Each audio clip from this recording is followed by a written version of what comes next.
নমস্কার বন্ধুরা, আমি সুমি আমাদের বাঙালি রান্নাঘরে আপনাদের স্বাগত। আজ আমি আপনাদের জন্য নিয়ে এসেছি পুঁটি মাছের টক। এই জন্য আমি 8টা পুঁটি মাছ নিয়েছি, হাফ টিস্পুন হলুদ নিয়েছি, একটা শুকনো লঙ্কা গোটা নিয়েছি, শুকনো লঙ্কা গুঁড়ো 1 টিস্পুন নিয়েছি, নুন নিয়েছি 1 টিস্পুনের থেকে একটু কম, সর্ষে নিয়েছি হাফ টিস্পুনের থেকে কম, আর 1 টেবিল স্পুন চিনি, আর ওখানে আমি কিছুটা তেঁতুল গুলে রেখে দিয়েছি। তাহলে চলুন যাই, রান্নাটা করে দেখাই। আর পুঁটি মাছগুলো আমি বাজার থেকে এনে 4-5 বার ধুয়ে নুন হলুদ মাখিয়ে রেখেছি, যাতে নুন হলুদটা বসে যায়। তাহলে এবার রান্নাটা সারি।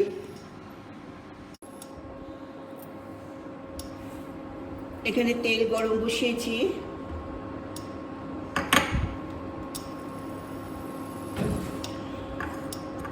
তেলটা গরম হলে আমি মাছগুলো হালকা করে ভেজে নেব।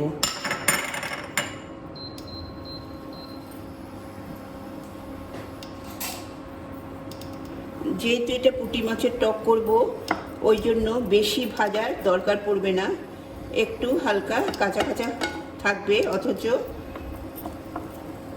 মাছটা জাস্ট একটু কালার চেঞ্জ হবে। বেশি কড়া ভাজা হয়ে গেলে টেস্টটা অতটা থাকে না। টাটকা মাছ হালকা ভাজলেই হবে, স্পেশালি এইসব টকের ক্ষেত্রে। তাহলে এটা ট্র্যাডিশনাল রান্না, পুঁটি মাছের টক। দেখুন তেলটা গরম হয়ে গেছে, আমিও মাছগুলো একটু উল্টে দেব।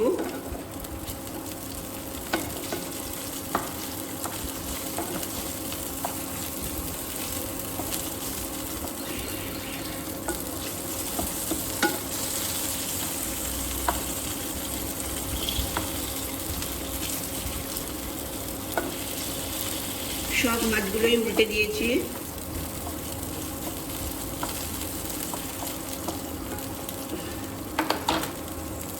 আমার রেসিপি যদি আপনাদের ভালো লাগে, প্লিজ আমাদের বাঙালি রান্নাঘর চ্যানেলকে সাবস্ক্রাইব করবেন আর পাশে থাকা বেল বাটনে ক্লিক করবেন, তাহলে আমার সমস্ত রেসিপি আপনার ফোনে নোটিফিকেশানে পৌঁছে যাবে। আর অবশ্যই লাইক কমেন্ট করতে ভুলবেন না। তাহলে আমার মাছ ভাজা হয়ে গেছে, দেখুন কালারগুলো চেঞ্জ হয়ে গেছে হালকা। আমি হালকাই ভাজবো। এবার মাছগুলোকে আমি তুলে নেব।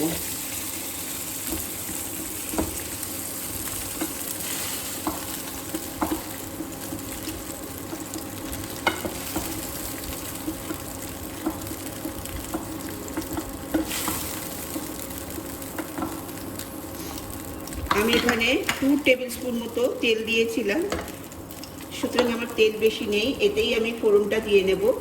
হাফ টিস্পুন সর্ষে দিলাম আর একটা শুকনো লঙ্কা দিলাম।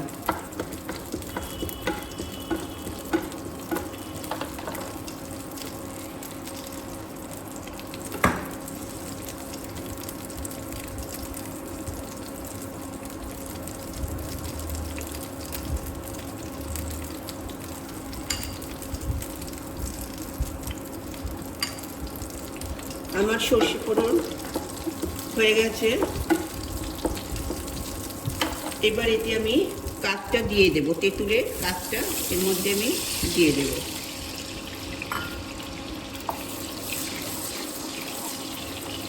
দিয়ে দেওয়ার পর একে একে নুন দেব, শুকনো লঙ্কা গুঁড়ো দিলাম, হলুদ দিলাম। যাদের শুকনো লঙ্কা খাওয়া বারণ তারা কাঁচা লঙ্কা দিয়ে করবেন, কিন্তু ট্র্যাডিশনাল নিয়ম অনুযায়ী শুকনো লঙ্কা দিয়ে করতে হয়, সেই জন্যে আমি শুকনো লঙ্কা দিয়েই করলাম। কিন্তু শরীরের জন্য আপনারা কাঁচা লঙ্কা ইউজ করতে পারেন।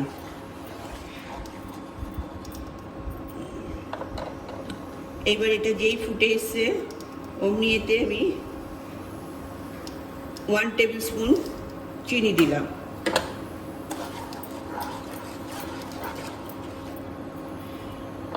এইবার এখানে আমি মাছগুলো ছেড়ে দেব।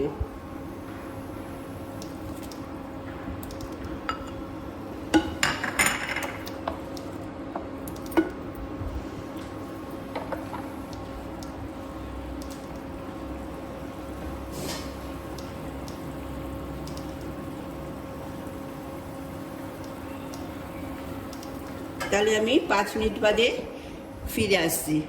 খুব ইজি রান্না।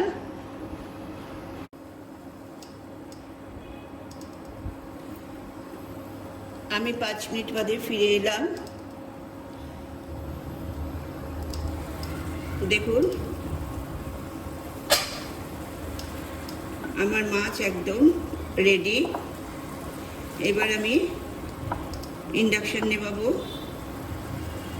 কি সুন্দর গন্ধ বেরোচ্ছে, আপনারা পাচ্ছেন না?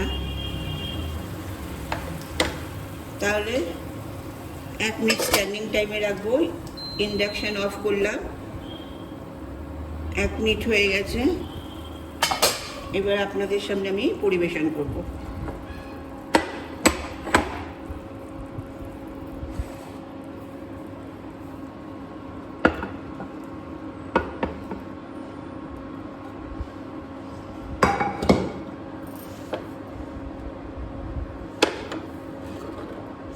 দেখুন আমার পুঁটি মাছের টক রেডি। অপূর্ব খেতে, গরম ভাতের সাথে ভীষণই ভালো লাগবে। আমি চাইবো আপনারা এটা করে দেখুন। তাহলে আজ আসি, নমস্কার।